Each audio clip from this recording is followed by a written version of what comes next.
Her parents sold her because of infertility until a lonely lumberjack with 4 children took her in. She's pretty, but she can't bear children. What good is she, a barren tree? Please, Pa, please don't. Clara's voice trembled as her father shoved her forward, making her stumble into the dusty center of the market square. Men laughed, women whispered, children watched wide-eyed from behind apron skirts. The spring wind carried the stench of manure and smoke, but nothing stung more than the shame in Clara's chest. Her father, once a respected cattle broker, now a bitter man chasing debt, turned to the crowd. Half the price of a steer, folks. She can cook, sew, and keep quiet. Anyone with enough coin can take her home tonight. Clara's cheeks burned not just from the sun, but from memories of her wedding dress being torn from her, of being dragged out of her husband's house like a thief. She had spent 2 years trying to conceive, praying nightly, swallowing every bitter herb the midwife gave her. Nothing. And then, just like that, her husband took another wife, a younger girl, loud and cunning, who kissed her mother-in-law's hand and declared she'd bear 5 sons if the Lord allowed. Clara wasn't even allowed to stay until sunset. They threw her out the same day the new girl arrived. Now here she stood, dust on her hem, bruises on her pride, and nowhere to go. Anyone, her father barked. She's 22, still has her teeth just faulty inside. There was a silence, long and ugly. Then the crowd parted, boot steps, heavy, slow, purposeful. A man stepped out forward, tall and broad-shouldered, his shirt stained with sap and sawdust. His hat shadowed most of his face, but his jaw was strong. His hands rough from work, and his eyes, when he looked up, were not cruel, just tired.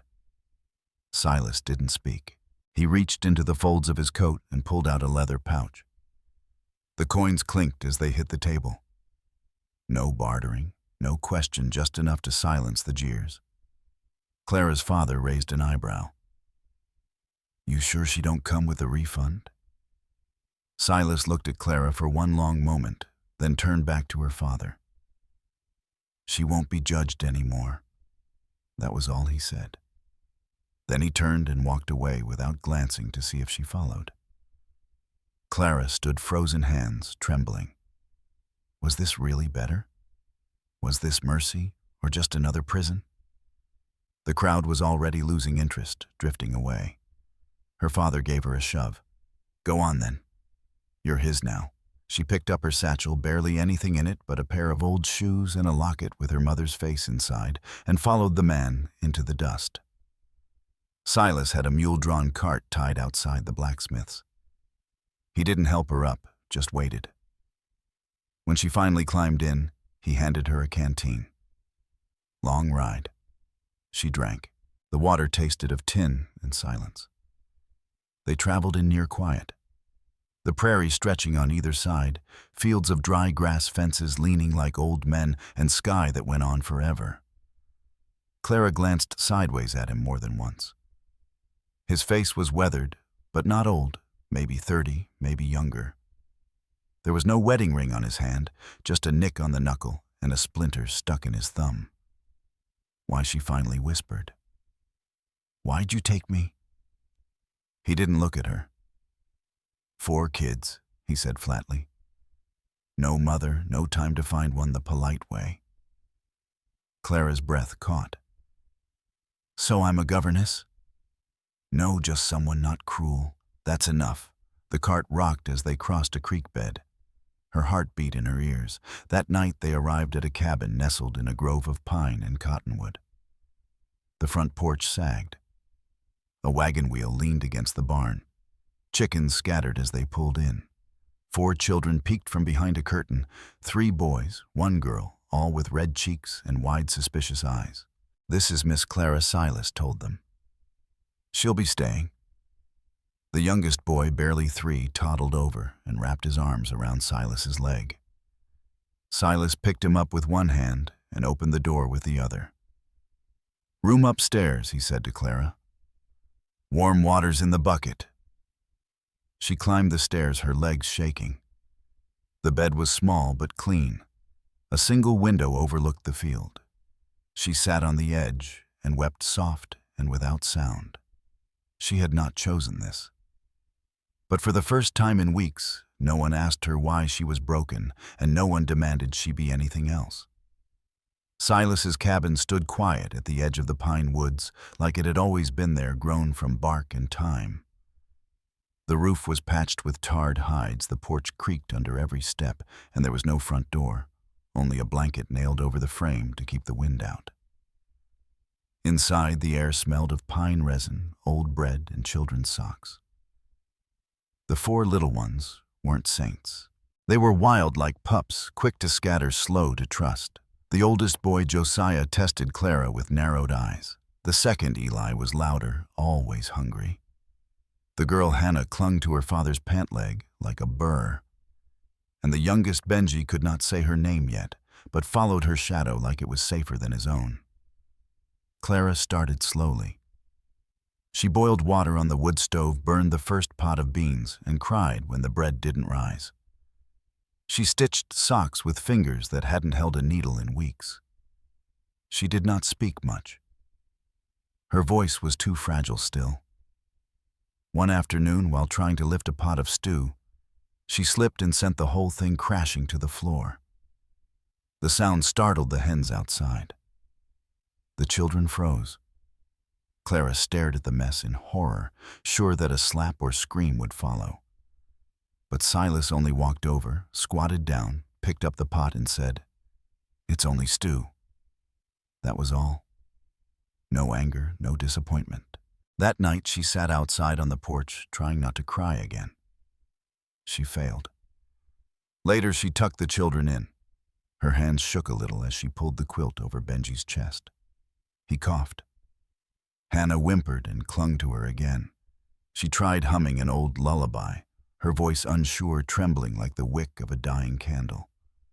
And then a storm came. The wind howled, trees leaned, and the girl Hannah burned up with fever. Silas, who could swing an axe with one hand, stared helplessly at the child, unsure what to do. Clara moved fast. She boiled willow bark, crushed mint leaves, bathed the girl's forehead in cool cloths, murmuring gently through the night. Her hands never stopped moving. Not once. She did not sleep. When dawn broke, the girl's fever had broken too. Hannah opened her eyes and mumbled something about pancakes. Silas stood in the doorway, arms folded, saying nothing. But his jaw slackened, his shoulders dropped. He looked at Clara like she had done something holy. Clara, bleary-eyed and too tired to smile, only nodded. That morning, after she got the children dressed, she came downstairs and saw a kettle on the stove, steam curled from the spout. A mug waited beside it, and on the table lay a small note in stiff, uneven handwriting. "Thank you." She smiled again. No name, no signature. But Clara felt her throat tighten. She sat on the worn bench, holding the mug in both hands. The tea was strong and bitter with pine, but it warmed her chest. She looked toward the woods beyond the window. Something was changing. Not fast, not loud, but real. She had been tossed away, like broken furniture sold like livestock, measured by a womb that refused to bloom. But here in this lopsided cabin with no front door, someone saw her hands, her effort, her care, not her failure. That afternoon, Benji toddled up, lifted his arms, and said one word, clear as sunrise: "Clara." And for the first time in weeks, she smiled back, not because she had to, but because she wanted to. Spring crept slowly into the pines, softening the frostbite that had gripped the land. Clara no longer cried at night. Her fingers grew steady again, her voice firmer. She started teaching the children letters, using charcoal on worn planks, helped them learn their names, and hum simple songs. She showed Hannah how to tie a ribbon in her hair and stitched matching scarves from old feed sacks for each of them. They called her Miss Clara. She never corrected them. But even as the days warmed, fear remained under her ribs like a bruise not yet healed. One afternoon, Silas asked if she could ride with him into town to pick up salt and tin nails. He said nothing more, just tossed her the reins, like she belonged. At the general store, Clara stepped out while Silas waited in line for supplies. The air was thick with gossip as usual, and then a voice sharp and cruel cut through the clatter. "Well, if it ain't the barren ghost herself." Clara turned slowly. Her mother-in-law stood in front of the dry goods stand, fanning herself with a folded newspaper. Next to her was the new wife, young smug, wearing lace gloves and touching her belly in a gesture too practiced. "That's her?" the girl asked loud enough for half the market to hear. "Yes," the older woman sneered, "pretty but cursed. Could not give us even a squalling pup." "I will," the girl said, chin high. "A big, healthy boy, and he will carry the family name, not like her, useless as a cracked jar." Clara's hands balled into fists at her sides. She did not speak. Her throat was thick with everything she would not give them. The tears, the pain, the shame. She turned to walk away.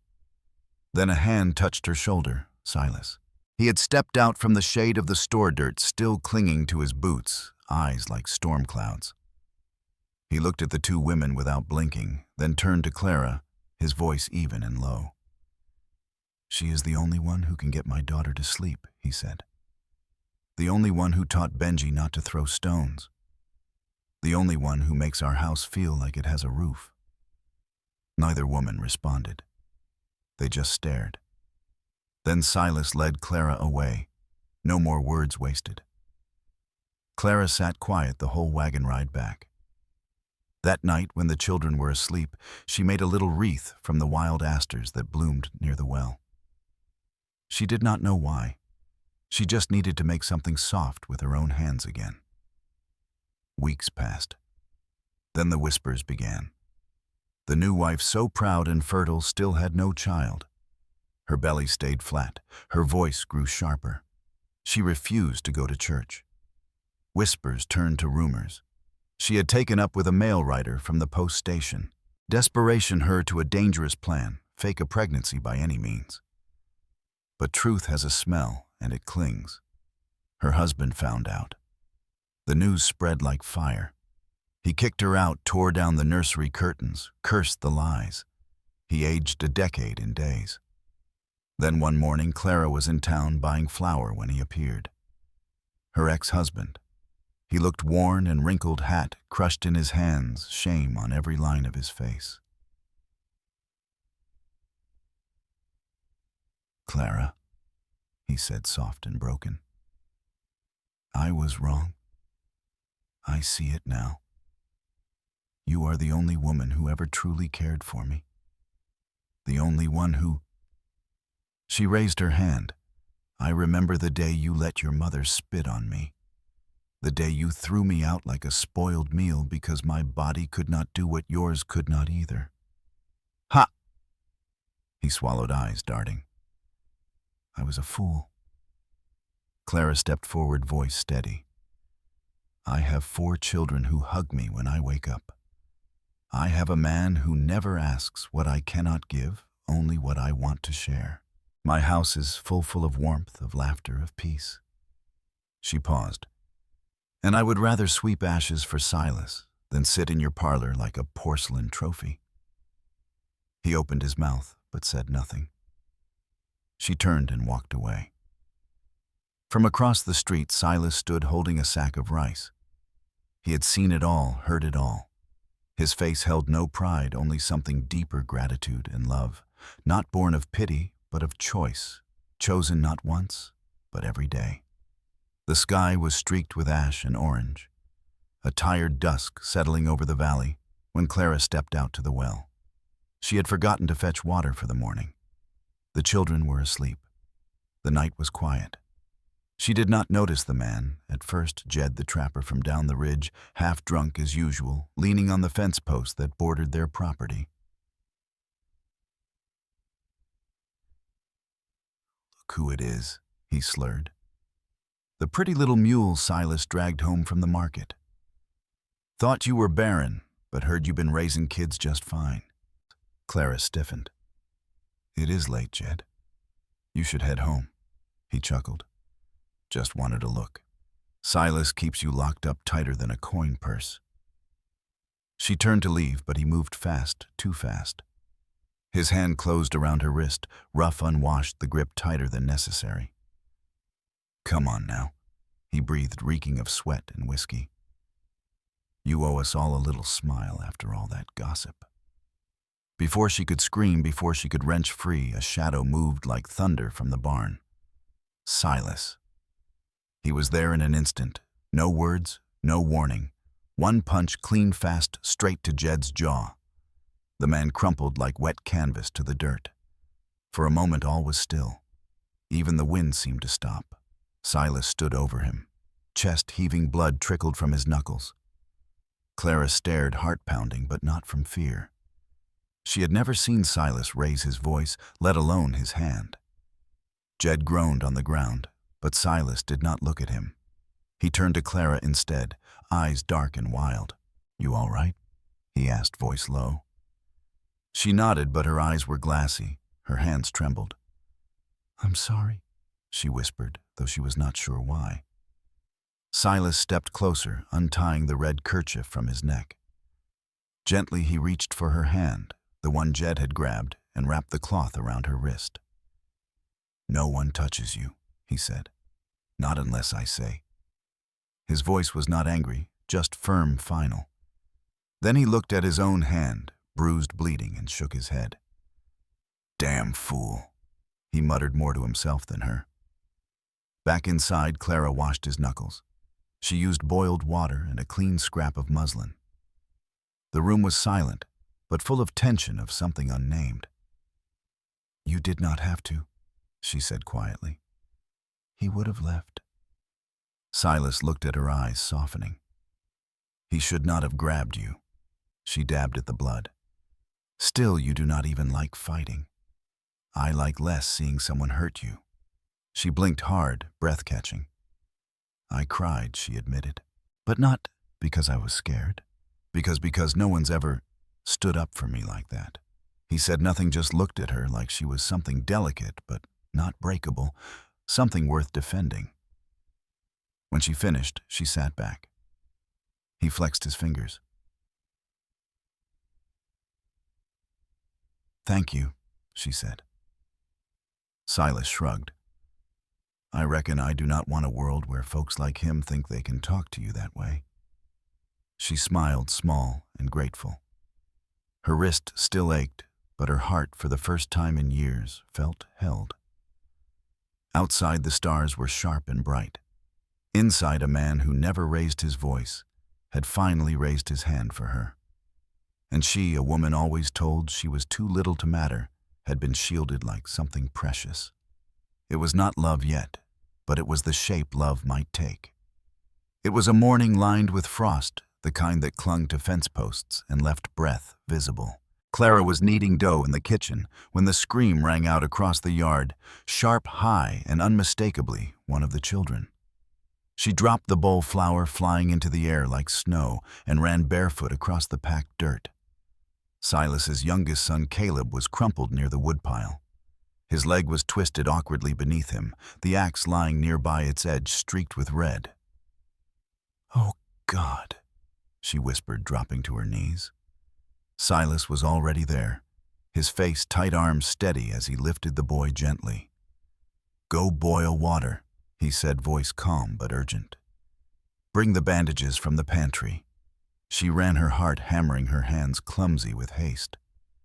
When she returned, Silas had laid the boy on the kitchen table, his pants cut open at the thigh. Blood welled from a long, ragged gash. Clara's hands shook as she pressed the cloth to the wound. Caleb cried out, his face pale. I know, baby, she whispered, voice cracking. I know it hurts. Just hold on. Her tears dripped onto the boy's leg as she worked. Her fingers smeared red as she cleaned wrapped tide. She prayed with every knot, every whisper. Then a tiny voice through clenched teeth. Don't cry, Mama. She froze. The word lingered in the warm, damp air. Mama. Caleb blinked at her, lips trembling. You make the best biscuits. You sing soft like my real mama used to." Clara cupped his cheek with a trembling hand, the tears falling freely now.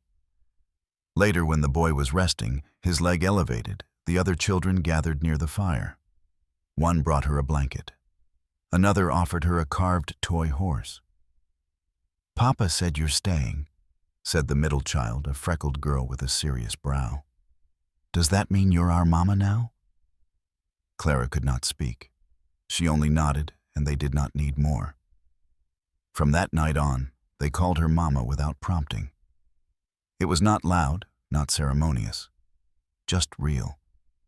A name formed by love, not birth. Silas watched it all in silence. He saw the way she held their hands when they were afraid of the dark, the way she braided hair with care, the way her eyes softened when one of them whispered her name. That night, after the house had gone still, Silas stepped out onto the porch where she sat alone under the stars. He stood there a long time before speaking. "I ain't ever been a good talker, you know that." She looked up. "You say enough." He nodded. "When I put money down at that market, I thought I was giving you a way out. But I never thought I had a right to keep you." Clara turned heart-thudding. "I figured you'd leave once you had your footing," he continued. "And if that's what you want, I won't stop you. I won't hold you to what started as a sale." She stared at him, every muscle in her body trembling not from fear, but from something deeper, older, more tender. "I used to think love meant being chosen at first sight," she said softly. "But I've learned something better being chosen again, after people see who you really are." Silas's jaw tightened.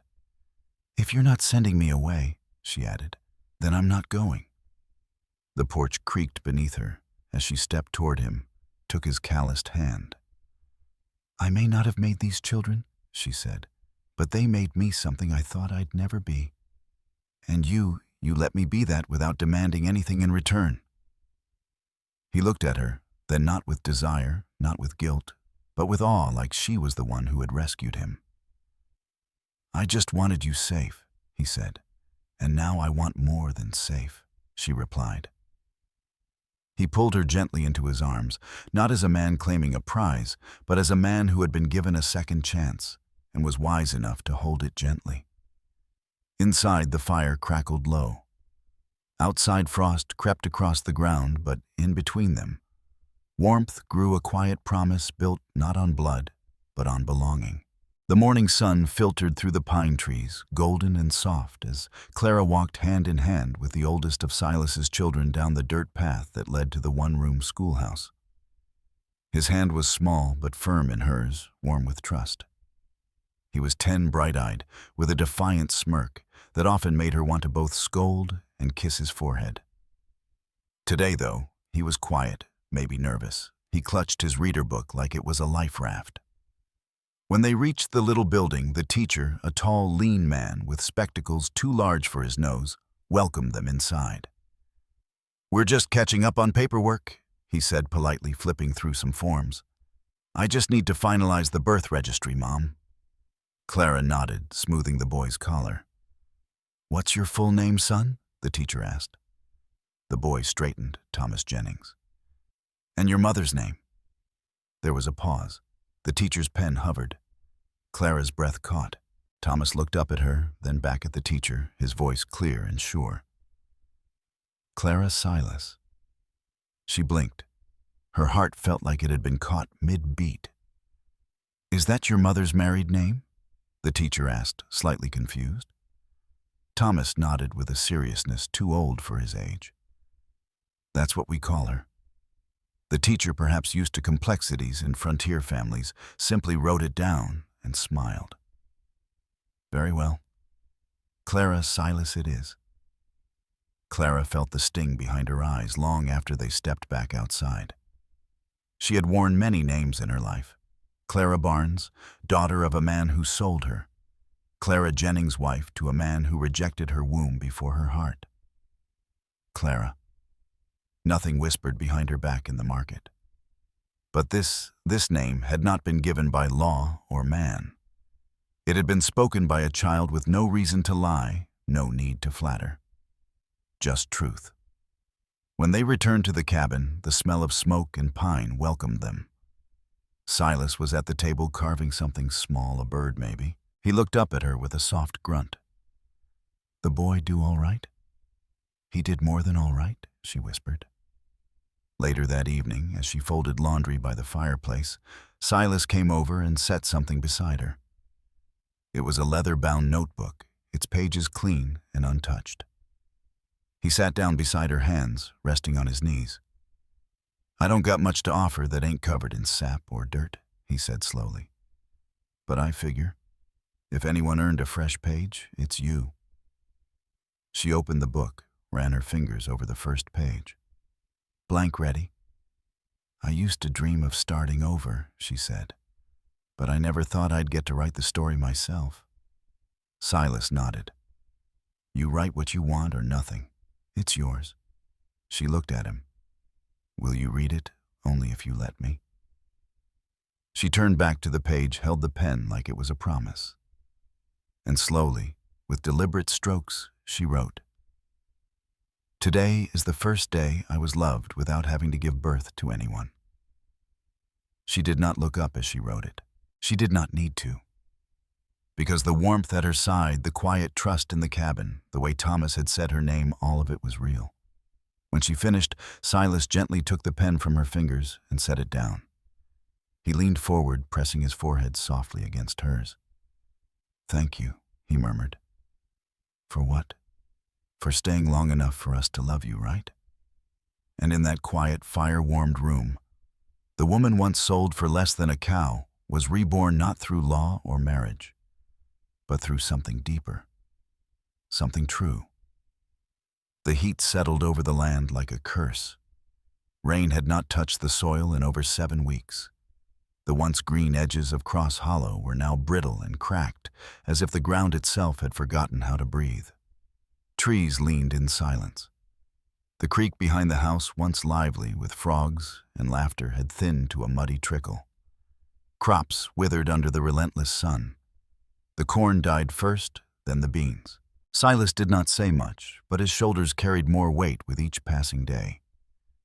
He worked longer, ate less, and came home with dirt in his hair and defeat in his eyes. Clara watched the children count potatoes like marbles.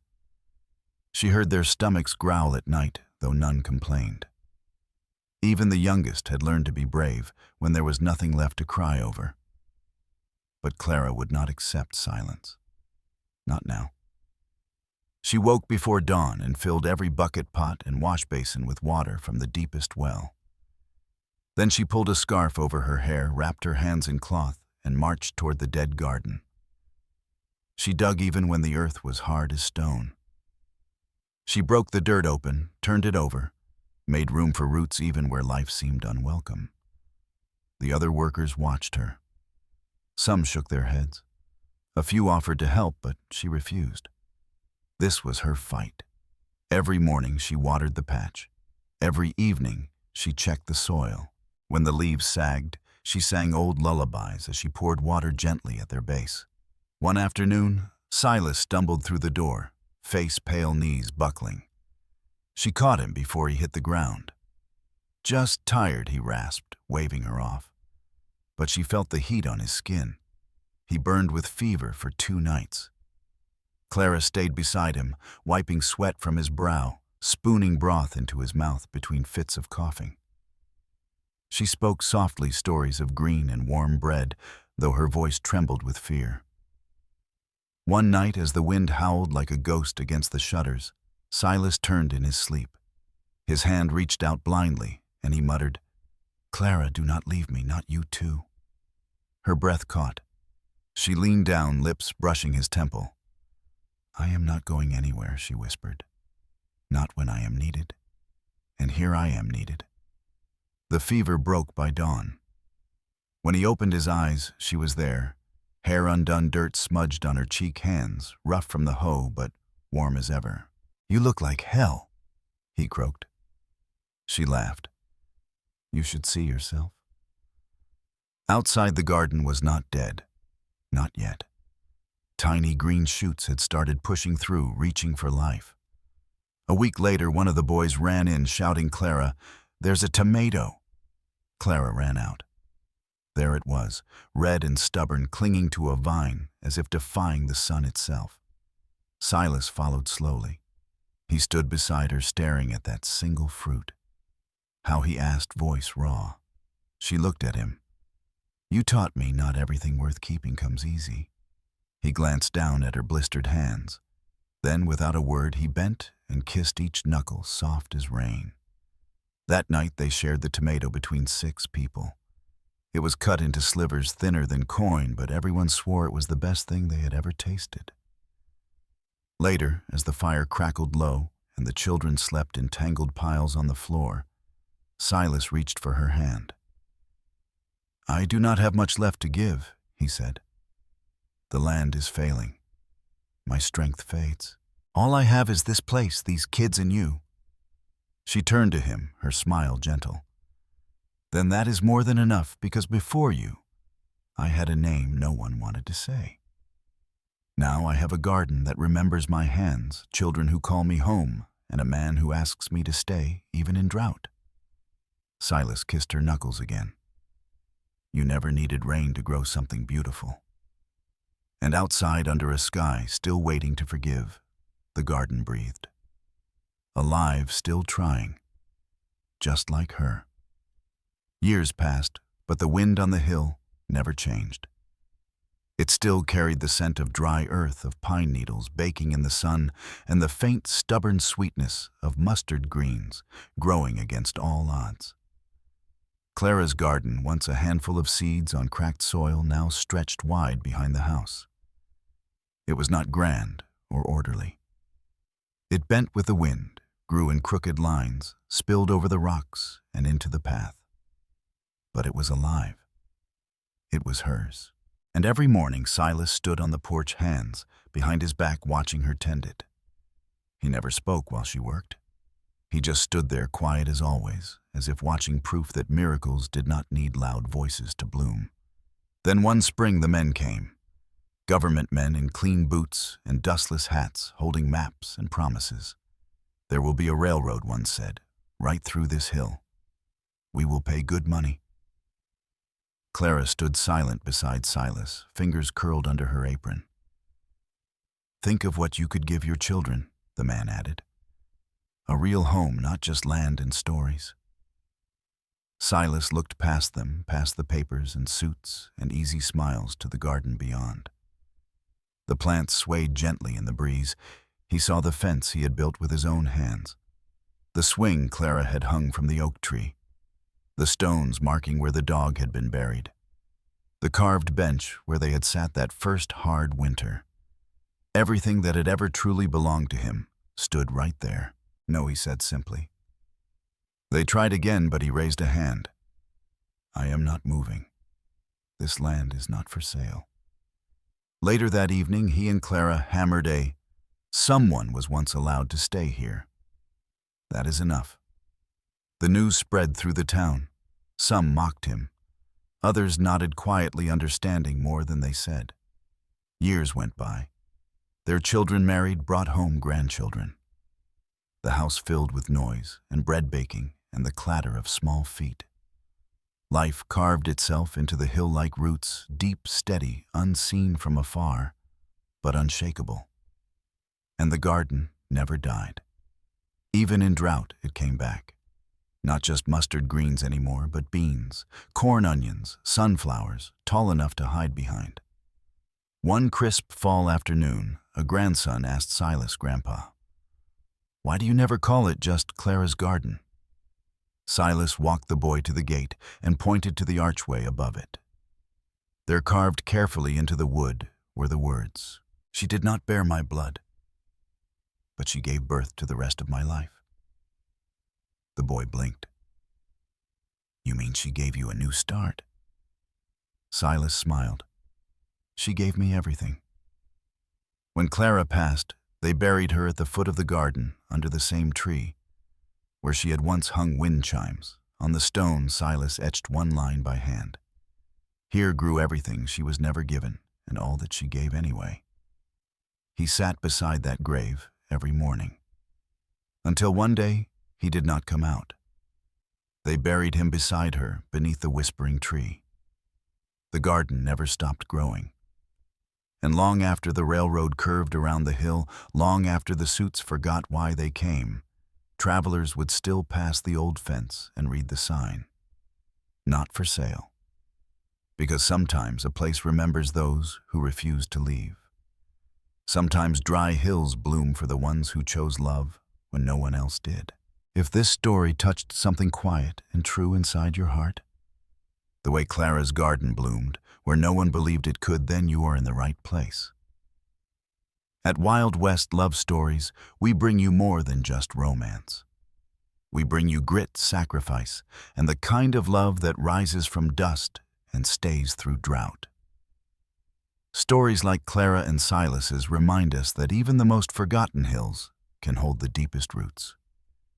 If you want more tales of devotion, defiance, and hard-earned hope, make sure to subscribe, and ring that bell so you never miss a single ride into the untamed heart of the American frontier.